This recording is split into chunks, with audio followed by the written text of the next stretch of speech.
Et salut, donc aujourd'hui, nouvelle vidéo, on va monter les tubeless que j'ai eu pas trop cher sur un site internet. Je te dirai pourquoi je fais ce choix, pourquoi j'achète sur internet.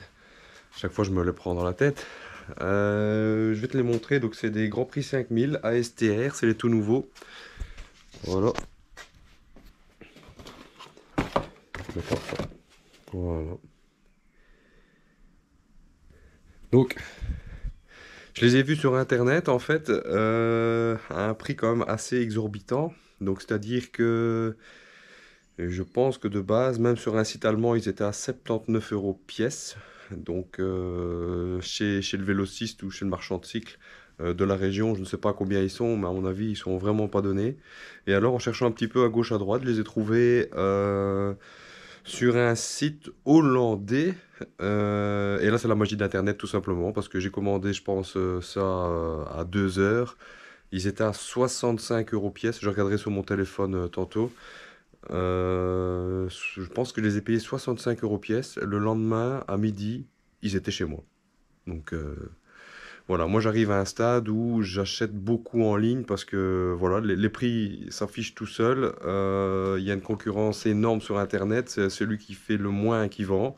Et en un clic ou deux, bah, tu compares vite. Et quand tu sais te débrouiller, que tu sais les monter toi-même, voilà, il y a pas photo, quoi. Tu commandes, tu cliques, le lendemain ils sont là, tu dois pas te déplacer, tu dois pas faire la file, tu dois pas. Enfin, c'est magique, c'est l'ère d'Internet. Voilà.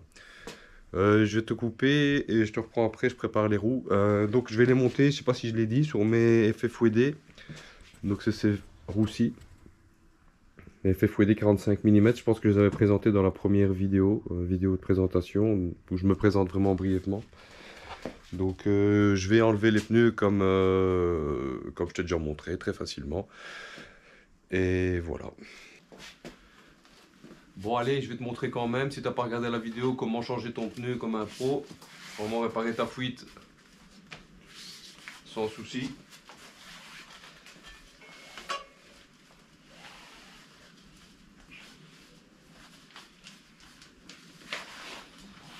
Parce qu'au final, ça dure pas longtemps. Alors t'as remarqué ici, hop. Là, petite nouveauté, je laisse pas le pneu sur la jante, j'en ai plus rien à faire. Je le retire direct. Je mets ça de côté, la roue arrière. Là, tu me vois écraser la roue, mais si t'as pas regardé la vidéo, la précédente, tu comprends pas pourquoi. Mais je vais pas expliquer à chaque fois.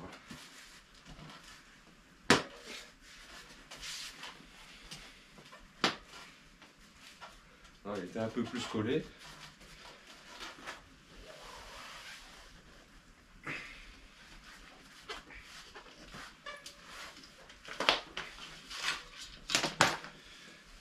Voilà. Et là, celui qui a du mal à démonter une roue avec ses minutes, il se demande comment j'ai fait. Ah ben, il devrait aller voir ma première vidéo.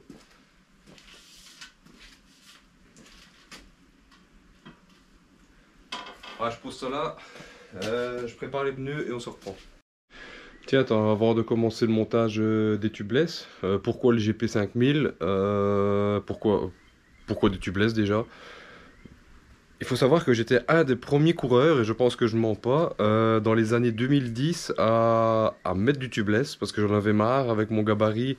Je faisais 80, entre 80 et 82 kilos à l'époque. Dans les courses, c'était des courses en ligne, c'était des interclubs. C'était des courses, voilà, on faisait 100 km en ligne, on savait pas le parcours, bien souvent c'était des grandes routes. C'est comme un peu comme les professionnels, donc c'est pas un circuit dans lequel, et il pleut encore bien, donc c'est pas un circuit dans lequel tu vas faire plusieurs fois le tour et tu vas connaître les trous par cœur. Non, ici c'est tu passes une fois et bah, s'il y a un trou à ce moment-là et que tu en as plein devant toi qui cachent le trou, qui s'écarte au dernier moment, bah, le trou il est pour toi. Donc là ça fait tac.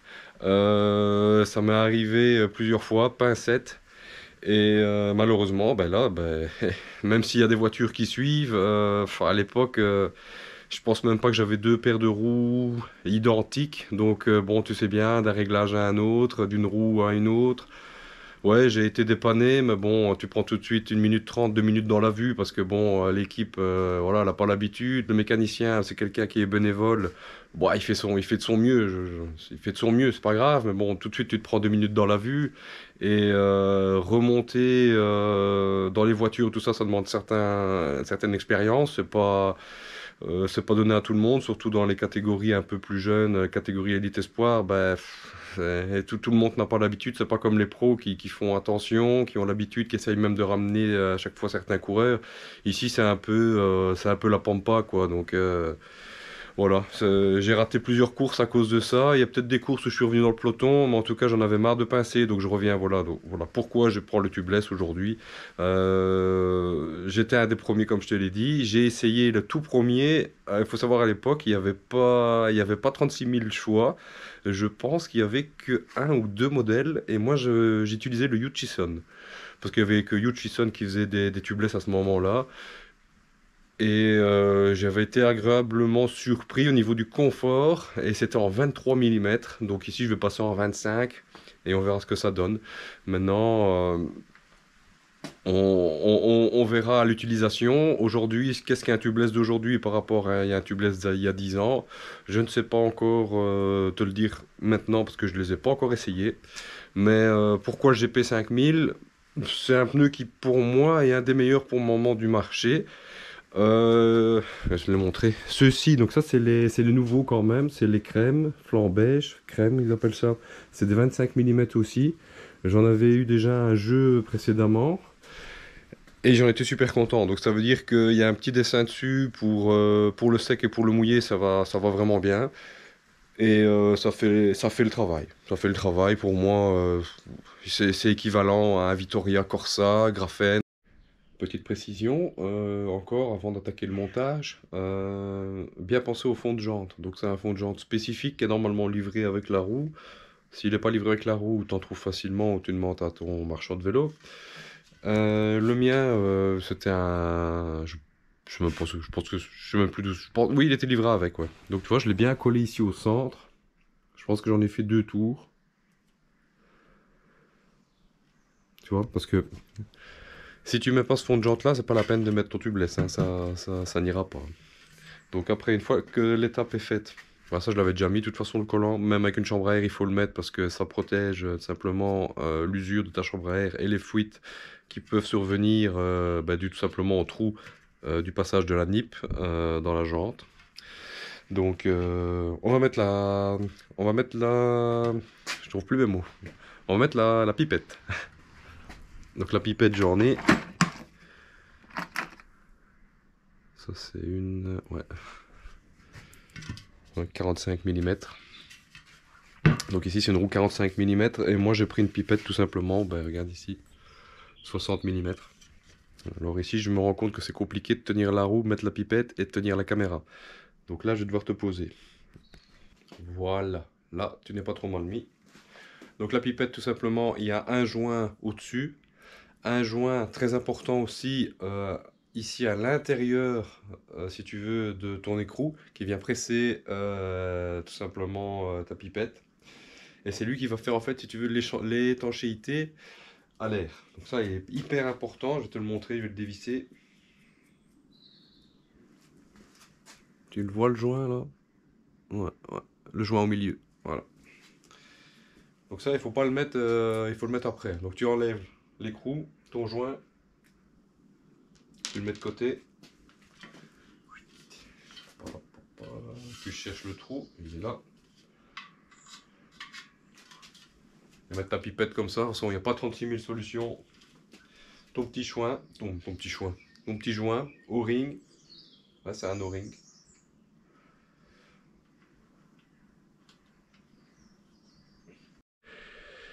Petite précision, mais néanmoins importante, et c'est vrai que j'avais oublié, j'aurais dû l'annoncer depuis le début de la vidéo en fait. En fait, pour monter un tubeless, pour moi le compresseur est indispensable. Donc si tu n'as pas de compresseur, c'est pas la peine d'essayer avec une pompe, tu n'y arriveras pour moi jamais. Donc moi j'ai un compresseur, j'ai la chance d'en avoir un, bon, c'est un petit compresseur, on le voit ou pas? Ouais, c'est un petit compresseur de chantier, là, portable, parce que j'en avais besoin d'un portable. Donc malheureusement, c'est pas le meilleur parce qu'au niveau de la réserve d'air, je pense qu'il y a que 2 litres ou 3 litres maximum. Donc il a besoin de se recharger souvent. Et pour gonfler le tubeless, en fait, c'est pas du tout l'idéal. Il vaut mieux avoir un réservoir au moins minimum 15-20 litres. Là, au moins, tu as de la réserve. Tu peux injecter l'air, jouer avec ton pneu, ton tubeless et commencer à faire en sorte que l'air aille bien coller les flancs de ton pneu sur la jante, simplement. Moi, je me suis toujours débrouillé avec ça, donc on verra bien ce que ça donne avec ces tubeless-là, de cette nouvelle génération. Mais ouais, si t'as pas de compresseur, ça va être fortement compromis. Voilà, ça tourne. Donc j'ai monté la roue arrière pour me refaire un petit peu. Elle est là. C'est fait, le tubeless est monté. Ça fait 10 ans que j'avais plus monté de tubeless, donc il fallait bien que je me refasse un peu la main. Je confirme, hein, sans compresseur, c'est pas la peine. Donc sans compresseur, sans produit magique, et je t'expliquerai tantôt ce que c'est, laisse tomber. Donc ici on va attaquer la roue avant. Donc j'ai déjà mis le premier flanc dans la jante. Maintenant on va mettre le deuxième, toujours en finissant par la valve. Hop.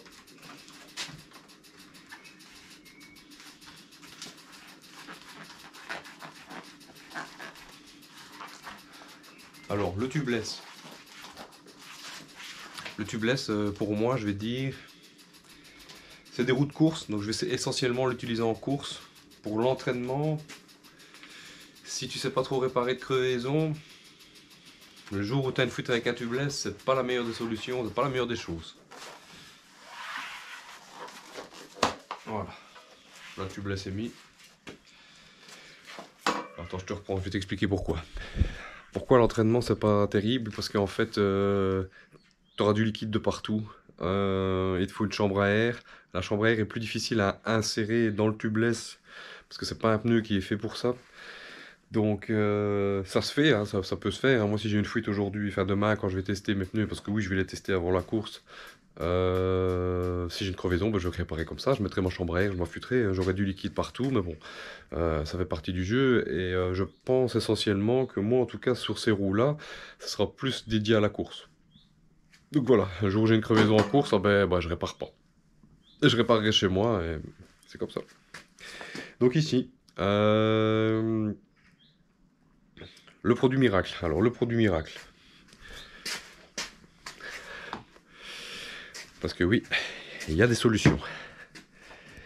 Je vais te le montrer. Alors ça vient de chez Deleuze. Et c'est... Voilà. Du sorbet framboise. Ça c'est vraiment tout ce qui va changer ici pour ton montage de tubeless. Tu crois vraiment à tout ce que je dis? La vérité, non, c'est pas du tout ça. C'est, je vais te montrer. Donc on dévisse. Et ça, certains vont dire, ah, j'ai déjà vu ça quelque part. Mais en fait, tout simplement, j'ai été voir un mécanicien qui monte des roues dans les garages pour voitures, tout simplement, hein, et qui monte les pneus sur sur les jantes. Et alors, ils mettent ce produit-là avec un pinceau, ils mettent un peu d'eau, tu vois. Tu prends un vieux pinceau, tu mets de l'eau, tu mélanges. Ça te fait un genre de pâte comme ça, qui a pour but de 1, ça va lisser ton pneu un petit peu mieux et il va vite, il va mieux coulisser si tu veux sur la jante et prendre sa position. Donc c'est un peu comme un lubrifiant. Et de 2, il va peut-être il colmate un petit peu l'air aussi pour éviter que l'air s'échappe tout simplement de ton pneu et ça fait en sorte que ta jante se gonfle mieux. C'est très important pour la mise en œuvre de ton tubeless, surtout la première fois quand ton tubeless, eh ben, comme tu l'as vu, il est emballé dans un carton, il est tout tordu, il faut qu'il prenne sa place en fait. Donc là, si tu n'as pas ce produit-là, il existe sûrement de l'équivalent, là, je sais pas, j'ai jamais acheté puisque ici j'en aurais pour toute ma vie. J'utilisais ça aussi avant quand je faisais du motocross, pour changer les pneus de motocross, parce que sans ça, c'était pas la peine en fait. Voilà. Donc, je vais mettre, je sais pas comment. Et après j'applique le produit. Voilà, c'est bon. Donc j'ai ma roue, j'ai mon produit. J'ai mis un peu d'eau, même beaucoup. Et là tu vas généreusement, hein. Là le but c'est vraiment d'y aller, se faire plaisir. c'est pas un produit qui est nocif. Je dis, c'est fait pour les roues de voiture et tout, donc il n'y a vraiment pas de souci. C'est un produit qui disparaît au séchage, donc t'as vraiment pas de problème. Moi, ce que je fais généralement, je mets le préventif un jour après. Ainsi, il se mélange pas. Je suis sûr qu'il se mélange pas, tu vois. Ça n'altère pas le produit. Pour le préventif, je le mettrai demain. J'aime mieux toujours mettre le préventif après, via la valve. Ça t'évite d'en avoir deux partout. Il y en a qui le mettent directement. Ils ouvrent le pneu, un flanc du pneu, et ils mettent le liquide dedans tout de suite. Ça marche aussi. Maintenant, il faut vraiment être sûr de soi et de ton compresseur et de ta mise en œuvre.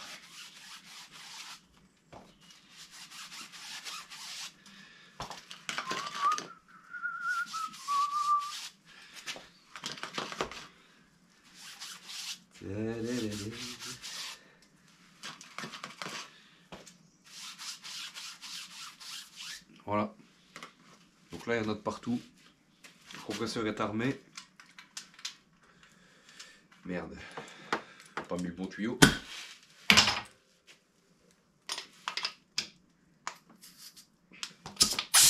La pression. Je vais essayer avec 8 bars. Si ça va pas, je mettrai 10 bars. Parce que même 12 bars. Ce compresseur-là, il va jusqu'à 12 bars. Donc, ça donne un petit coup de fouet. Pour dire que l'air entre bien dans ton pneu. Et parfois, ça fait du bien. Mais à 8 bars, on va essayer, on verra bien. Ça va sûrement faire du bruit.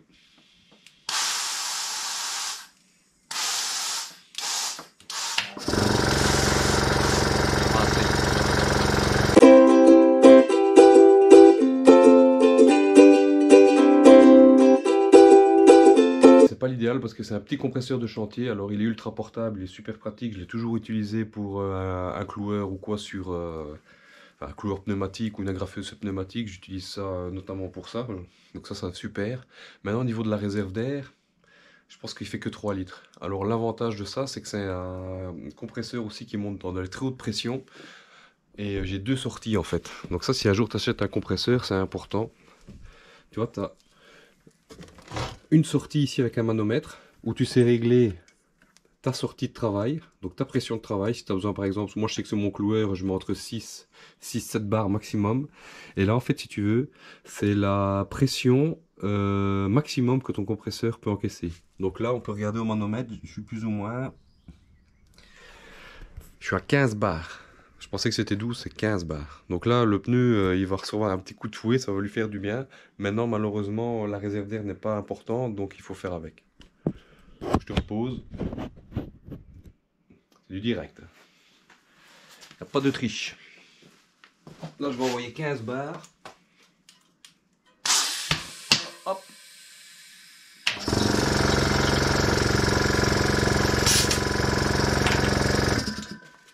On arrête là. Donc tu vois, à 8 bars, ça n'allait pas. À 15 bars, mon pneu, il est gonflé directement. Donc tu vois, le petit produit magique qui fait plaisir.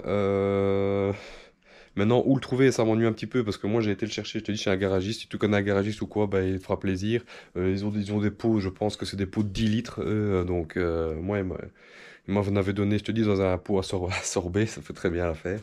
Maintenant, où trouver ça? Je pense que ça se vend sur internet. À toi de trouver, ou tu demandes à ton vélociste, hein, si tu veux monter un jour ton... Donc voilà, je te reprends. Je te dis, la vidéo va faire une demi-heure. Donc j'insiste bien sur le fait que monter un tubeless n'est pas chose facile. Enfin, chose facile, si, pour celui qui est équipé, qui a l'habitude, qui en a déjà mis, il n'y a pas de souci. Maintenant, si toi aujourd'hui tu dis, je m'en vais sur Holland Bike, je sais pas quoi, commander mon tubeless à 65 €, je le monte demain moi-même, tu n'as pas de compresseur, que tu n'as pas de produit de montage, je te le déconseille. Je te le déconseille fortement parce que tu risques de mettre tes nerfs dessus. Il faut un compresseur comme tu as vu. Moi j'ai la chance d'en avoir un. Peut-être qu'avec 8 bars ça va aller. Il faut peut-être jouer un petit peu plus avec le tubeless simplement. Mais bon, celui qui n'est pas guéri et qui a déjà du mal à changer une fuite par exemple, changer sa chambre à air, changer de pneus tout simplement, monter du tubeless c'est encore un autre niveau. Bon après quand on est équipé ça se passe relativement bien. Mais voilà, c'est pas donné à tout le monde de mettre un tubeless, tout simplement. Alors moi, mes roues, elles sont montées. Je vais te montrer un petit peu Je l'ai même pas fait exprès, mais le coup d'œil. Regarde un coup. La pipette est alignée par rapport au P de Grand Prix 5000. Donc elle est vraiment parfaitement positionnée. Et alors, ce qui est marrant, c'est qu'à l'arrière, je l'ai même pas fait exprès, mais quand tu regardes, la pipette est alignée par rapport au P. Donc ça, c'est le petit clin d'œil. J'ai toujours bien aimé mettre correctement tout simplement mes pneus. Et là, ça fait vraiment professionnel, parce que je l'ai même pas fait exprès en plus. Je mets toujours la marque bien, j'essaie toujours qu'elle soit bien centrée. Mais ici, là, vraiment 10 sur 10, parfait. Donc demain, moi, comme je te dis, j'attends que le liquide, enfin le liquide, le produit de montage sèche un petit peu. Et demain, je mettrai le préventif. Donc ça y est, on est le lendemain. J'ai laissé reposer toute la nuit le tubeless. Bien important aussi, avant de laisser reposer une nuit, ben, en fait j'avais gonflé mes pneus à 6 bars, 6 bars pile. Et en fait, pour voir simplement la perte que tu as, si tu as bien monté ton tubeless, si tu n'as pas de perte pendant la nuit. Voir un petit peu pendant un cycle de 12 heures, ben, si tu as perdu trop, c'est que le tubeless est mal monté, ou qu'il y a un problème. Si tu perds pas beaucoup, c'est que ton tubeless est bien monté. Plus le liquide que je vais mettre aujourd'hui, ça va rajouter un petit peu d'étanchéité à tout ça dans l'histoire. Donc voilà. J'ai déjà fait la roue arrière, donc elle est là. J'ai déjà monté la roue arrière, donc je l'avais gonflé à 6 bars. Et ici, j'ai eu 5 bars 7, je crois. Donc 300 grammes sur une nuit, c'est déjà très très bien, sans liquide. Donc si je la laisse tourner un petit peu, parce que j'ai la chance d'avoir un pied, tu vois. Si le produit l'agit bien. Donc, je vais faire l'avant, exactement comme j'ai fait l'arrière. Ah oui, pour la pression, j'utilise un... Je l'ai acheté il n'y a pas si longtemps que ça, je vais te montrer. Donc c'est SKS qui fait ça. C'est un... Ils appellent ça un air shaker. Donc c'est vraiment... Franchement, c'est top parce qu'en fait, ça te mesure la pression à la virgule près. Et franchement, maintenant, je m'en sers de plus en plus parce que sur un manomètre de pompe, bah, tu mets 7 barres plus ou moins. Bah, le lendemain, si tu as 6,8, tu vois pas vraiment la différence. Donc, mais là, au moins, là, tu vois vraiment la réelle perte. Et alors, en VTT, c'est vraiment intéressant. Parce que là, tu sais vraiment jouer avec ta pression et la mettre comme tu veux. Donc, je vais regarder à ça, je te mets là.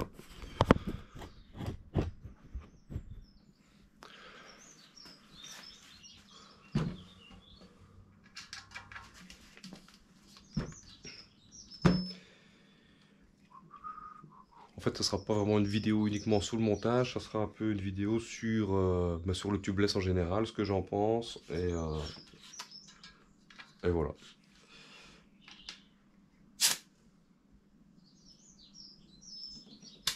5 barres 73.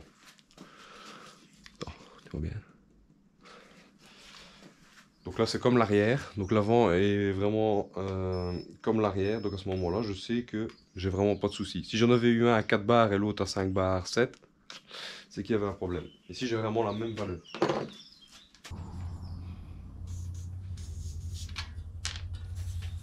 Ah non, j'ai pas totalement dégonflé, donc il y aura de l'air qui part. Voilà. Là, ton pneu, il est à plat. L'obus, il est retiré, donc c'est prêt à accueillir le liquide.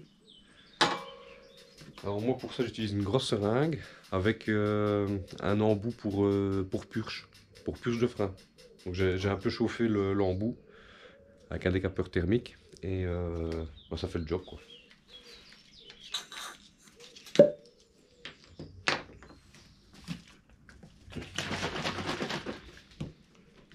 Donc sous le pneu c'était minimum 30 millilitres. Moi j'ai entendu toujours 50, donc je vais mettre 50.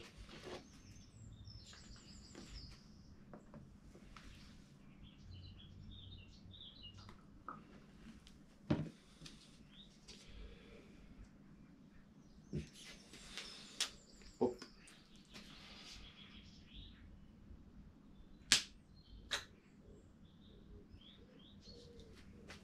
52. Bon.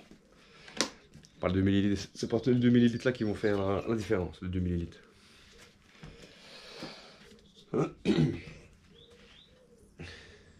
Hop. Et mettre l'embout là-dessus.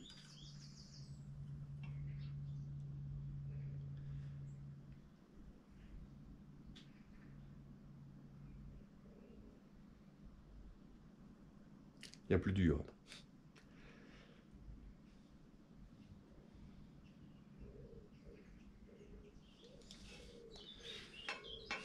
Hop. Le liquide est mis, tu remets ton petit obus. Alors moi le tubeless, comme j'ai dit, j'étais un des premiers à l'utiliser dans le peloton. C'était en 2010-2011. C'était vraiment pas connu. J'ai passé au tubeless pour les raisons que je t'ai citées. Mais non, c'est pas la solution miracle. Pourquoi? Bah ici, il y en a un exemple très bien concret. On ressort de Paris-Roubaix ici pour l'instant. Paris-Roubaix 2023. Tu iras voir la course si tu regardes la vidéo, je sais pas moi, 3-4 ans plus tard et que tu te souviens pas qui a gagné. Bah, va demander un petit peu à Wout van Aert ce qu'il en pense des tubeless. Donc il a crevé au pire des moments. Si t'as pas le courage d'aller voir la course ou que tu te souviens pas du vainqueur, c'est Van der Poel qui gagne. Et Van Aert crève quand Van der Poel attaque dans un des derniers secteurs. Et il était en tubeless, il avait des Vittoria Corsa tubeless de 32 mm je pense. Donc malheureusement c'est pas la solution miracle à tout. Ça peut te dépanner. Ça peut te dépanner, mais voilà. Faut savoir que c'est pas parce que tu achètes un tubeless bien cher que tu vas plus jamais crever.